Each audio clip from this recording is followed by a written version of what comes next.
Here for today's episode, we've got the Athletics' Nick Miller and also our Chelsea correspondent, Liam Toomey as well. Liam, let's talk about the Carabao Cup. Let's start with this. Wow, Chelsea running riot against Championship opposition, but that's the kind of Chelsea you feel fans want to see, attacking-minded and actually get the job done efficiently.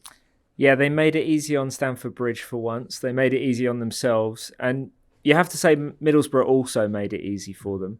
There were some real sort of that's just who we are, mate vibes to the way Michael Carrick had Middlesbrough playing at like 3 or 4-0 down, playing lots of what Jose Mourinho would call first station passes into the waiting jaws of Cole Palmer and Conor Gallagher. But I think they did what they could. They're one of the only clubs with more injuries than Chelsea, and Chelsea brought the intensity and the sense of urgency that you'd expect from a team that was staring down, a historic humiliation after the first leg and had so much to play for, because finals don't feel guaranteed for Chelsea anymore. And this is a big opportunity now for them, even if they end up as significant underdogs against, say, Liverpool next month. Well, I mean, you say that, but I mean, of this performance, you'd probably think perhaps, Chelsea, I mean, what else are they playing for this season, right? That crucial 9th place, so maybe getting into the top half. Yeah, Chelsea games they just strike me as incredibly stressful. Even the routine wins, like Luton a few weeks ago, it was 3-1, 3-0, and then 3-0, 3-2, and then 2 goals in the last kind of 10 minutes, and suddenly everyone was panicking. So I imagine being 4-0 up inside 40 minutes or whatever it was last night was quite sort of like a soothing balm. It was only when the 4th goal went in that the chance of K Sarah started. They didn't feel quite secure enough to do it before then, but still to be able to sing that with no real presumptuousness after 42 minutes, I think that would have been Mauricio Pochettino's dream scenario ahead of kickoff. I was just thinking about that sort of Bowley, Clear Lake kind of PR right now, considering the start Chelsea have had to this season. Even a final just lifts spirits just a bit, doesn't it, Liam? Yeah, I mean, they don't necessarily need this trophy to validate what is clearly a longer term build, but I think the owners, we've spoken about this before, are in need of some credibility in the eyes of the fans. I think that this team, Mauricio Pochettino as well in English football, and he alluded to that in his post-match press conference, saying, "I'm desperate to win here." It was. I'm sure it was good for a lot of Chelsea fans to hear him say that explicitly, because among his harshest critics at Tottenham were people who basically called him a serial runner-up and someone who wasn't actually that bothered, particularly about the domestic cup. So I think on every level, for the ownership, for Pochettino, and for this group of players, many of whom have never won anything as senior professionals, and certainly haven't won anything together, to be in a game that really matters now at Wembley, with something real to play for when you're irrelevant in the Premier League, it's a big thing. Yeah, I love that. I mean, when you become a little irrelevant in the Premier League, certain cups just become a crowning glory, right? Like Carabao Cup will take it, in the heyday of Chelsea. I mean, it was all about Champions League, but let's flip it on a player that actually shone again yesterday, Cole Palmer. I mean, this boy, 2 goals, and what he's done for Chelsea this season, considering coming from a very strong Manchester City squad, and potentially, people were talking about him maybe filling the boots of some of those players. Wow, how well has he done at Chelsea so far? It's amazing, isn't it? Because at the time, it did feel like a bit of a weird move, because obviously City had sold Mahrez in the summer. You would have thought, and Palmer had played a little bit last season. You would have thought, oh, okay, well, he'll get 25 games this season for City, but he's now one of Chelsea's most important players, which if you were being cruel, you'd say maybe isn't the greatest achievement to be this season, but he's certainly played a lot more than he would have done, and he is a sort of such a crucial part of the Chelsea team, which he wouldn't have been at City, and it feels like you would, for a lot of other players his age, you might think that being that crucial to such a big club might be too much, but he just doesn't seem to care. No, I think that was in his mind when he made this move, because City framed it as, you're not going on loan, you either stay here and accept your role or we sell you. And I think when the Chelsea opportunity came about, he looked at it as, I can go there and back myself to become the main man. And now I'm not sure. I mean, he's a confident guy. I'm not sure even he would have necessarily expected to become the main man immediately, which he basically has been ever since he started in the starting 11. But he's been really crucial to everything they do with and without the ball. He's been the brain of the attack, and I think that influence has been heightened by the fact that Christopher Nkunku hasn't been there. And I think it will be really interesting to see how Chelsea rebalance things with both of those in the team. We haven't seen that at all yet, but for now he's been the one really dependable guy, and with the exception of the first leg at the Riverside, a really reliable, composed finisher as well, which is something Chelsea have lacked more than anything in the last couple of years. I was just wondering what this says about sort of the way Chelsea look at their strategy, and I'm sure he'll come good. But we were just talking before the pod recorded about Mykhailo Mudryk, and we look at the comparison between him and someone like Cole Palmer. I mean, almost half the price for that player, Cole Palmer. I mean, in comparison to Mudryk. What kind of learnings do you take from this going into another transfer window in the summer? Obviously, we'll talk about January in a second, but like, you look at the balance of two players, and clearly one is very refined and the other still a bit of a rough diamond.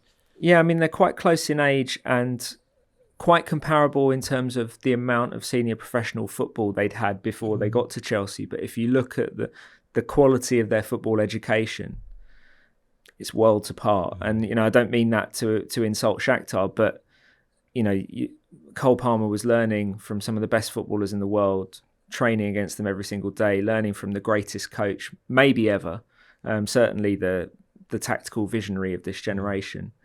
Whereas Mykhailo Mudryk was, getting minutes in the Ukrainian league. Yes, he had a handful of Champions League games in which he looked good. But I think you can see there are still fairly, what would be considered at elite clubs, like fairly basic understanding, fairly basic concepts to understand tactically that he just doesn't have yet. And that's quite scary when you're talking about a player you've paid £62 million for, who is, he's still pretty young, but he's in his early 20s. He's not 17, 18.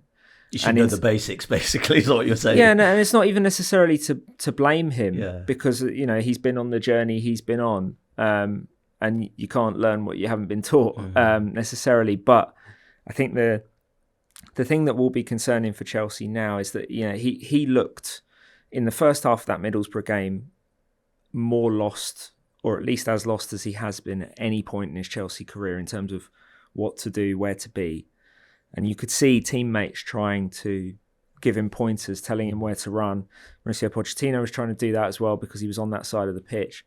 But it really wasn't a surprise to see him taken off at half-time. Pochettino said after the game, he was on a booking. It was an unnecessary risk to leave him out there. That felt like he was protecting the player, because if anything, it was an unnecessary risk to leave him out there because he wasn't contributing anything, and actually he was giving the ball away in bad positions for Chelsea. Palmer is completely different. I mean, he's been plug and play. That on arrival from Manchester City, he's been able to slot in on the right flank, slot in as a 10. He's played as a 9 at times. Wherever he's been effective. Even if he hasn't always scored or assisted, which he often has, he's so good at pressing. He's such an intelligent presser. Him and Conor Gallagher are genuinely a horrible duo to play against, to try and progress the ball against, because they cut off all the right angles. And yeah, he's just been super consistent. He's been, I think, a real find for Chelsea and a real pillar for them to build around now. Nick, I guess this is one of the things you've got to consider when you look at how well or how badly, depending which way you're looking at the job Mauricio Pochettino is doing, because he has inherited players like Mudryk who still have a fair bit to go, and does have stalwarts like Palmer and Gallagher, as you're saying, that he can start moulding the team around. by looking at yesterday's match against Middlesbrough, we're starting to see the style of play that he wants, because we're looking at these win-backs now coming through as well that were really effective to that victory yesterday against Middlesbrough. Yeah, possibly. I mean, it feels almost quite harsh to judge Pochettino too much, because he's having to deal with all this at the same time. He's having to deal with, knitting so many players together, so many very young players. Mudryk kind of reminds me, there was a really good line. You remember Oliver Burke, who's a kind of young player that he started out at Nottingham Forest and was signed by RB Leipzig when he was very young. And Ralph Rangnick was the sort of technical director there, and he said after a few training sessions with Oliver Burke, he had this really good line where he said his hard drive is empty. He was basically this kind of supreme athlete who didn't know where to run and didn't really know. Sounds stupid, but didn't really know how to play football. While the coaching at Forest is decent, he wouldn't have had that kind of elite level of coaching, but he would have got to where he is based on his physical and technical ability, which Mudryk presumably got by quite easily with at Shakhtar. When you are that quick and that sort of technically good, then you probably don't need to know the sort of the intricacies of the exact right runs to make, whereas you do at Chelsea, and Pochettino is clearly doing his best to. It kind of feels like if Pochettino could leave everything else for a month and just kind of work with Mudryk, then everything would be great at Chelsea. Maybe he can fix Mykhailo Mudryk, but he's got a few other things to do. Well, that's the thing. I mean, there's no time. Yeah. And they're not even in Europe, but there's still no time because you have to try and win the next game. Pochettino spoke after the match about the challenge of just trying to bring players who've been injured back, because, I mean, they understand exactly what they're being asked to do, but they're not physically quite at the level. And so you're trying to build them back up, like Ben Chilwell, like Carney Chukwuemeka, conscious of the fact they can't play 90 minutes, but you're still trying to win those games. So you don't always have the luxury of playing players that are slightly off it. And sometimes that's been re-injuries for Chelsea. Sometimes that's meant that players have been out longer than perhaps they otherwise would have been. But yeah, for someone like Mudryk, the concern is that he's been working with Pochettino now for more than 6 months. And he doesn't seem to have picked up a lot of these things. There hasn't been significant improvement. A lot of the good moments he's had have been flashes based on the tools we know he has, which is his explosive speed. He's good technically. He's a good finisher when he gets the opportunities. He's got a lot of tools that top coaches would look at and go, yeah, I can definitely make something of that. And if you still get the feeling with him that if he ever did put it together in a real way, he could be an absolute superstar. But to go back to your point, I think a lot of people underestimate how tactically sophisticated this level of football is now. It's more systematized than ever. Mm-hmm. And maybe if you go back to like the 90s or something, a player like Mudryk could just play on instinct and play as an individualist completely, and it would work and it wouldn't stand out so much. But because every top coach and every top team's got these clearly defined roles and everyone has to make a certain run at a certain time, it really stands out when someone just doesn't really know what to do. Well, I guess that's where recruitment really comes into play then in many respects, and I'm sure Chelsea is still learning a lot about that aspect as they move on. And actually, as we're talking about Chelsea, I mean, this time last year, January, goodness me, how much money did they spend? But for some reason, even though Poch has said they do need more players, I mean, I'm still looking at my watch. We haven't got that long left in the window. I mean, not much incomings at this moment in time. Why do you think it stopped at this moment in time, Liam? I think there was always an intention from Chelsea's owners to kind of front load their investment. This is something we've referred to before, of spending the kind of money you'd normally see in 2 or 3 years in the space of a year. And they would argue that the investment they made in last January was long-term investment, with the exception of the loan fee they paid for João Felix. It wasn't geared towards trying to save the season, which is just as well, because as you mentioned in your piece, they went from 10th to 12th. Yeah. But they feel like, I think after that January, They obviously topped things up with a few other younger building blocks last summer.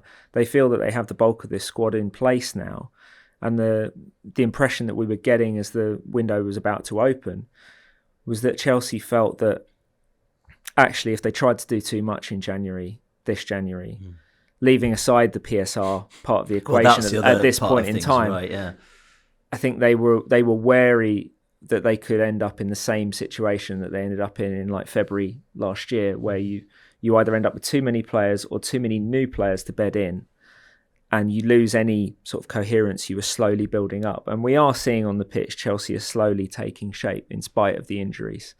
You risk setting that back by bringing a load of new players in that then have to adapt and adjust. But I guess in terms of value, and it's very hard to say many players that have come to Chelsea right now have gained value in that respect.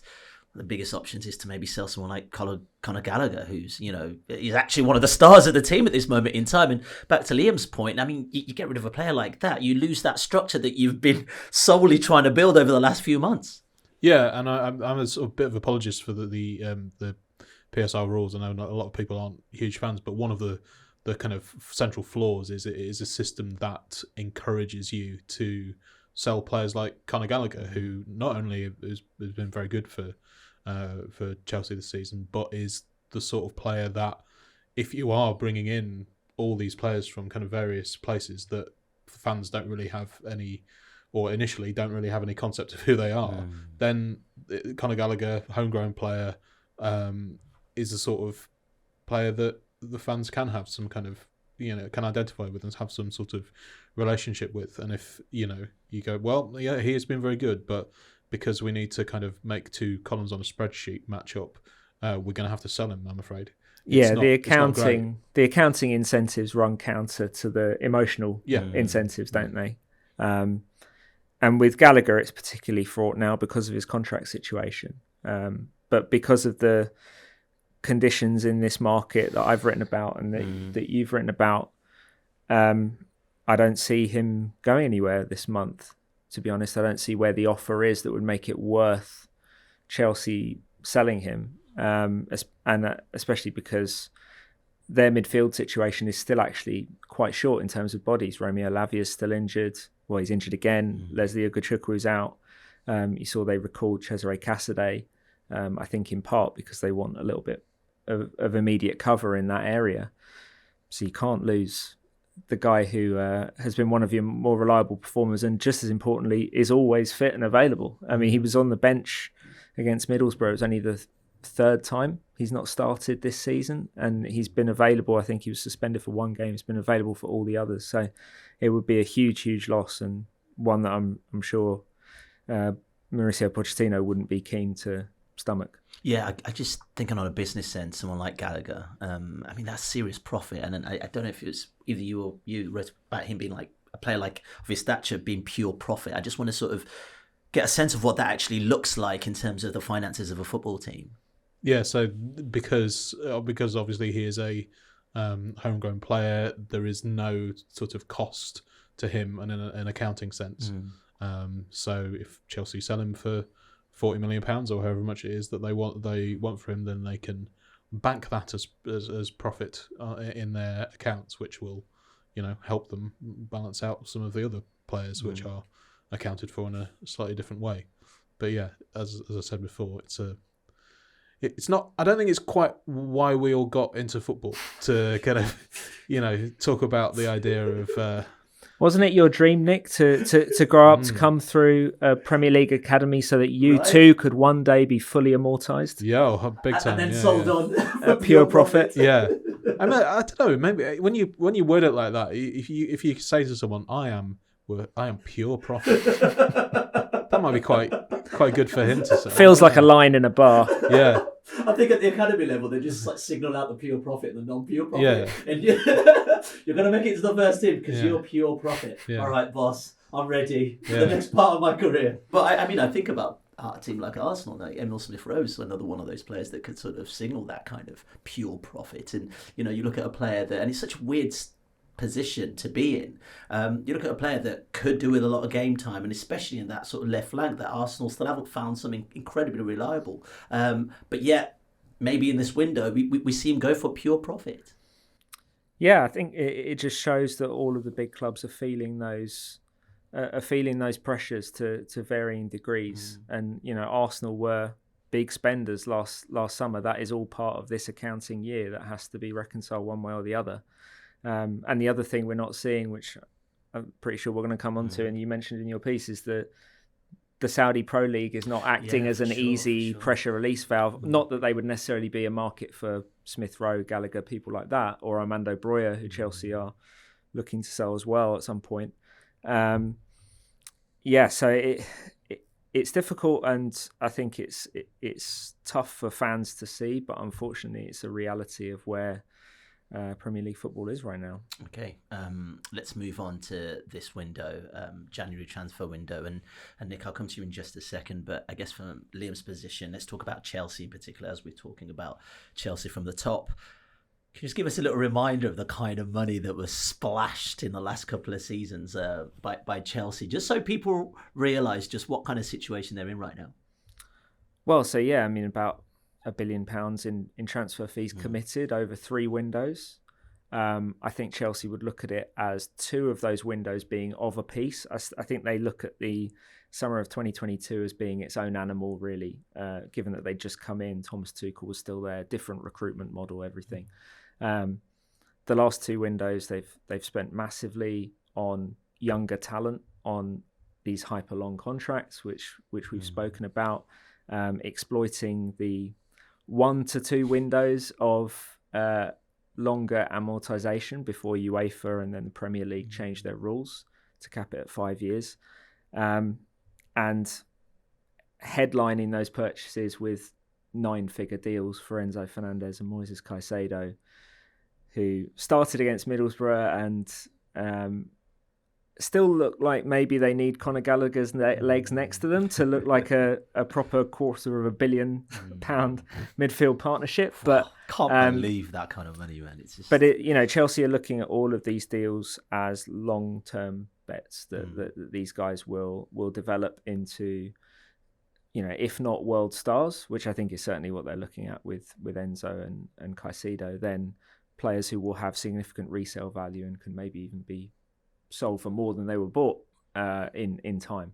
Nick, I was just thinking about not just Chelsea, but also maybe those teams in the bottom half of the table as well, or say particularly the relegation zone. You think about Leeds, you think about Southampton that went last season. I mean, it's such a risky opportunity to want to better your team, but I mean, as we saw with Southampton, we just saw with Leeds, was it worth it?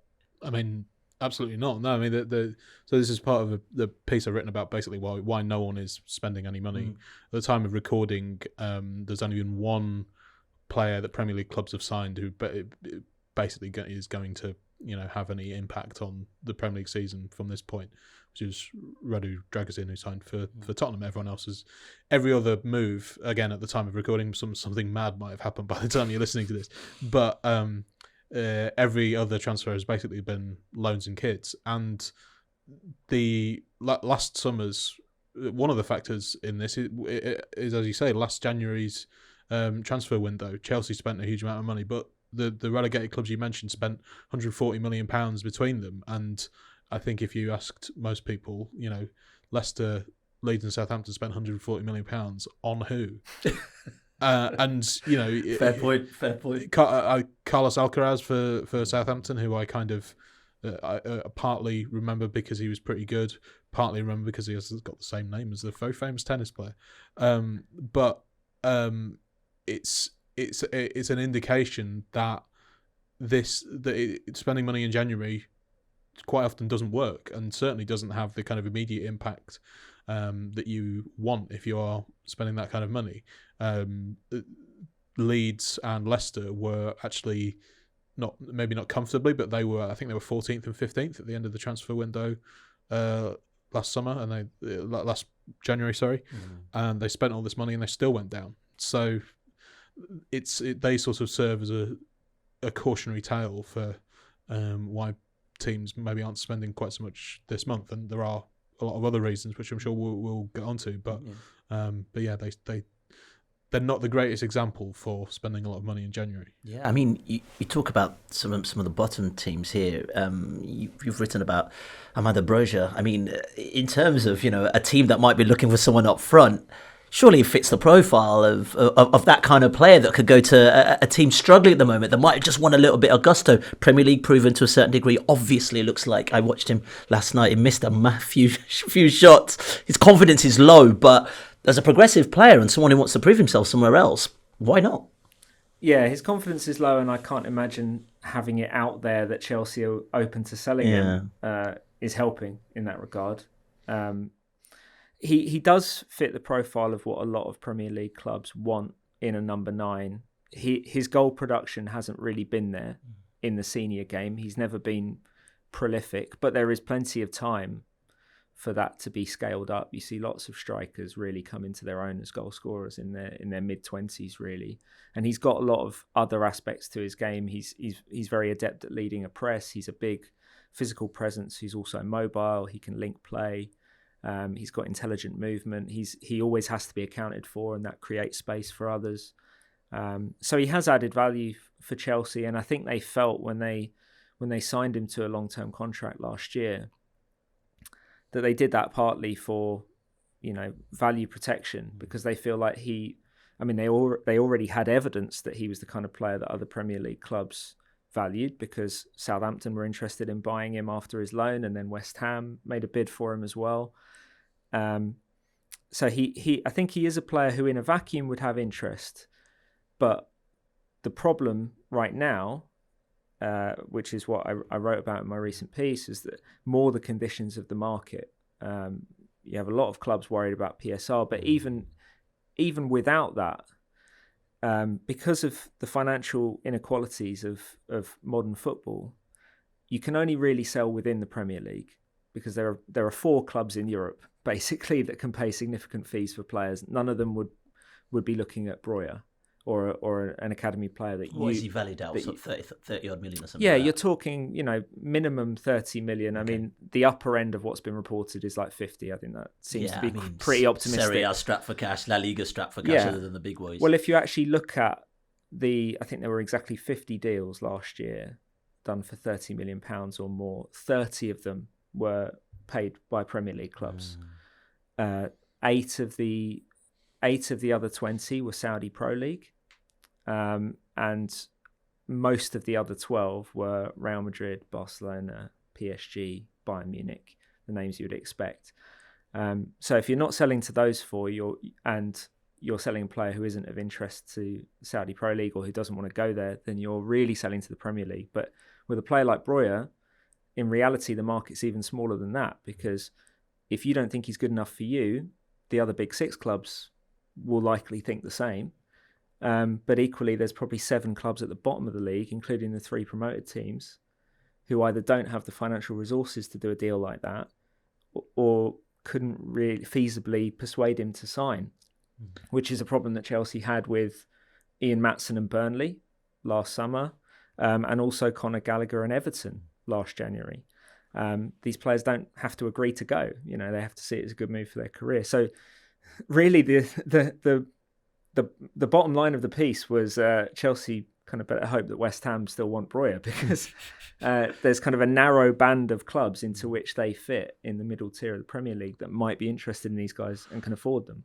Broja is kind of quite a good example of one of the kind of things I mentioned in my piece about why there is so little spending, is because so in another season, Broja feels like the kind of player who a team who thought we're in some danger of kind of getting sucked into relegation zone might take a bit of a gamble on. So the example I used in my piece was Crystal Palace. They are, I think they've got 21 points from 21 games, and they haven't scored many goals. I think there's only a couple of the teams in the bottom 3 that have scored fewer goals than them. In another season, they might think, okay, well, they might think of that as a 35 million pound gamble to save the 100 million pounds that they would lose if they got relegated. This season, we've got 3 of the kind of weaker promoted teams who are currently in the bottom three. Then you've got two teams who Everton have been deducted points, might be deducted more. Forest are probably going to get a deduction as well. So realistically, those five teams, three of those are going to be the relegated teams, or in all likelihood. So there's therefore less peril for a team like Crystal Palace, who while in another season might have taken that gamble and think, we do need to, maybe take a bit of a risk and maybe even overpay for a player who's going to score 5-6 goals, which might keep us up. There's just not that incentive to do it this season. So while, as I said in previous years, Chelsea might be able to kind of rely on that kind of thing to bring in a bit for their fringe players who they don't necessarily need, that was not quite as much of an option for them this season. Yeah. What about you sort of spoke about profitability aspects of things and sustainability and FFP as well. I mean, have they still got issues around that, Liam? How close are they to that conversation? Well, less so with FFP, because not being in Europe is a good solution to all shout, of that. Right? Yeah. You can't fail if you're not part of it. As and when they get back into European competition, which could be as soon as next year, that could well be an issue, because the allowable loss is a lot less for UEFA than it is for the Premier League. Premier League, it's £105 million. I believe for UEFA, it's 35. So there's much less wiggle room with UEFA's rules than the Premier League rules. We know that Chelsea were okay with profit and sustainability for this year because they weren't one of the clubs that were charged. We believe they were sort of just about within the bounds of it. Next year is looking a challenge, which I think is my interpretation of why you're seeing maybe more of an urgency to create a market for Broja. Why there might be a sense of urgency to sell Conor Gallagher before June 30th, maybe. We'll have to see what happens this summer. There's already a release clause in Ian Matson's loan deal, Borussia Dortmund, at £35 million, which I think Chelsea will probably feel is achievable for a club. So I think they do probably need to bring some money in at some point in this year to remain compliant. But also I think they're looking towards trying to give themselves the wiggle room to do some more in the transfer market this summer, when there might be more of a possibility to do bigger needle moving deals. Yeah, I'm sure. I mean, obviously Saudi been quite quiet so far, but the summer could also be really interesting and see who exits and goes out that way from Chelsea. Nick, I just want to bring us to something you spoke about in terms of January transfer windows in general, and are they really good value? Because before we started the pod, I was talking about Pierre-Emerick Aubameyang. That was a January transfer, brilliant for Arsenal. Hit the ground running to a certain degree. Giroud going the other way, successful at Chelsea as well. But I think something I was interested in you wrote about was that you were saying actually they're only a success if they're a long-term target, as opposed to just like off the whim, let's do a Crystal Palace back in the day and just buy loads of players. Former Chelsea player Bosingo as well. I remember. But do you know what I'm trying to say? Like, is that the thing? Is it more about the strategy than actually just buying someone because you think you need it at that moment in time? Yeah. So if you look at the kind of certainly the big transfers that have been successful in the last 10 years in the Premier League, it's people like Virgil van Dijk and Bruno Fernandes and Aymeric Laporte came in at Manchester City a few years ago for quite a lot of money. Those are players who, they weren't sort of necessarily sticking plasters to kind of tide you over until the end of the season. Liverpool had obviously tried to sign Van Dijk in the previous summer, and I think that at the time, if I remember rightly, they got quite a bit of criticism for they didn't get Van Dijk in the summer, so they didn't sign anyone else. They didn't go to whoever was second on their list of centre backs, because they thought, well, no, he's the guy we want, and if we have to wait until January, and if we have to pay an extra like 10-15 million pounds, then it's going to be worth it. And that's obviously proved to be a shrewd decision. But again, it's part, as you say, it's part of that kind of longer term thinking. I spoke to for this piece. I spoke to a guy called Omar Chowdhury, who works for a group called 21st who do a lot of research into football, and they advise clubs and various other things. He was saying that they did some research a few years ago, which kind of threw up the idea that there's actually very little correlation between spending, so certainly net spend in January, and actually improving in terms of like points per game and stuff for the rest of the season. There are a couple of outliers, like Newcastle a couple of seasons ago when they bought that sort of first January when they had where they under the ownership of the Saudi Public Investment Fund, they signed Bruno Guimaraes and Kieran Trippier and Dan Burn, and that was a bit of a catalyst to help them improve for the rest of the season. But as a rule, it doesn't really work. There's no kind of, and we go back to the example of the 3 relegated teams last season, and even Chelsea last January. There was another bit of research that 21st did, which they looked at strikers who were signed over I think it was about a 10-year period in January, and 40% of those strikers didn't score a goal after signing in the rest of that season. So it's just a kind of another example of how, certainly, as you say, the kind of more impulse buys or players or situations where you think, okay, we just need someone in, that doesn't necessarily follow. It doesn't necessarily actually result in any improvement, and teams are probably becoming more aware of that fact. When you think about players who might be available in January, you're generally taking on someone else's problem, aren't you? Whether it's a player who's kind of didn't want to be there anyway, drifted at a club or fallen out of favour, or in the case of Jadon Sancho, fallen out with the coach. There's generally a reason they're available in mid-season, and if they're not available, then you have to really, really pay a heavy premium for them, which is what Chelsea ended up doing with a lot of their January signings last summer. I think they did consider those players long-term targets and high-value recruitment targets for a potential summer window, but you might not have had to pay 105 million for Enzo Fernandez if Benfica weren't in the middle of an extremely promising season and looking ahead to a Champions League knockout stage. Those are the kind of pressures that you get with clubs you're negotiating with in January that you just don't get in the summer. I'm just thinking, obviously we've been focused on the Premier League, but I turned on the TV this morning and the biggest transfer news was Kieran Trippier going to Bayern Munich potentially for 50 million euros. Which kind of doesn't sound like it's happening. Well, exactly that. Yeah. I mean, I don't think it's the Premier League feeling the pinch at this moment in time. We spoke about the Saudi League.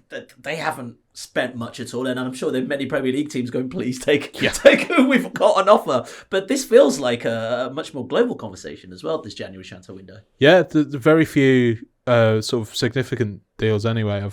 Vitor Roque went to Barcelona, but again, that was a kind of more longer term thing. It was only really a January transfer because I don't think he could sign for Barcelona before that point. PSG signed defender Lucas Beraldo. Napoli signed a winger, Cyril Ngong. But other than that, not much is happening. It is all kind of loans with a potential option to buy, and relatively minor deals where people have kind of thought, well, this is we might be able to get a little bit of value for money here. But yeah, it's not while the Premier League is always the sort of dominant force in the transfer window, there isn't a huge amount going on elsewhere either. I guess let's move forward then away from January. The big one would be what the summer might look like. I mean, I saw an interview with Victor Osimhen yesterday saying, I've made my decision. I know where I'm going next. I've got my plan. Is that plan Chelsea? Can they afford him? I think they probably need to sell a striker in order to even countenance a deal like that. I mean, that would be a massive, massive deal, wouldn't it? I mean, they have generated some money, some pure profit money for this accounting year with Mason Mount, Lewis Hall. Maybe they do some more. Maybe they can sell a player after June 30th, which goes towards next year. So the timing of a deal would be important as well. I do get the impression Chelsea are looking to do something in the attacking positions, unless Nicholas Jackson makes a massive leap in the second half of the season and really changes that. He still hasn't scored yet. I don't think so. Yeah, so I mean, I think the conditions aren't there to take that kind of swing in January for Chelsea anyway, and they know that. But I think the options that they have in the squad will get the rest of the season probably, unless something happens with Broja in the next 9 days or so, to change their minds about that. And they have to bear in mind they've barely seen Christopher Nkunku yet, so we'll see what that does to Chelsea's attack as well. But at the moment, I think the thinking is if everything is as it is now in the summer, they will look to try and do something for a striker, whether that's Osimhen or someone else. But Osimhen, obviously, price-wise, would be at the very high end of what they might feasibly be able to do. And what about across the Premier League, Nick? Just in general, I know profitability and sustainability knocking on everyone's door. Everyone's seen what's happened to Nottingham Forest and obviously Everton as well. I'm inclined to think people are probably going to spend a bit more wisely, with a bit more forethought. Is this worth it? As opposed to, we just need a player. You'd like to hope so, wouldn't you? But I don't know. I've kind of written this piece about the why no one's spending any money in January, and it's all full of kind of maybe clubs are realizing, and maybe clubs are going to be more sensible, but then you just kind of think, wow, are they just going to forget all this in January, in the summer? Once maybe they get, you can envisage a scenario where, say, Forest only get a few points deducted. Everton appeal and have their points deduction knocked down a little bit. So the deterrent that has come from Everton's 10-point deduction, which is another big factor this January, where people are just kind of thinking, this isn't just going to be a slap on the wrist, that if we break these rules, then we could be in some serious trouble.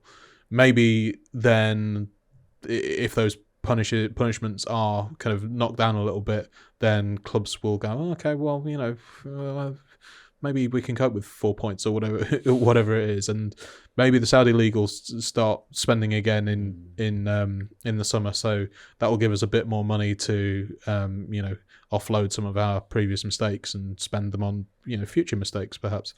So you'd like to think that people learn, and you'd like to think that people think about things a bit more and are a little bit more sensible. But then the bright lights of the summer transfer window, where a lot more sensible business does tend to get done and people aren't panicking and trying to plug holes and put sticking plasters on, then maybe it'll come back round again, and it'll be the same as last summer, where it's like £2 billion was spent by Premier League clubs. There'll always be room for a mystery box transfer. That, right? Always. You know that. But it's interesting because, I'm just thinking about all the other leagues across Europe, if they had that kind of money to play with, and go, do you know what? Should we be sensible this year? Because, we've got the money, but we might get slapped on the wrist. The Premier League is actually still luxury. You think about it for so many teams as well. Anyway, let's end it there. Thanks, Liam. Also, Nick. Really appreciate your time. And don't forget to rate and review the podcast. And we'll be back again for another episode tomorrow. Cheers for listening. If you like this video, click subscribe for more content like this. We'll be joined by the likes of David Ornstein, Matt Slater, Adam Crafton, Carl Anker, and plenty more through the season to bring you the inside track to the biggest stories in football. If you'd like to listen to the full episodes for free, search the Athletic Football Podcast wherever you get your podcasts from.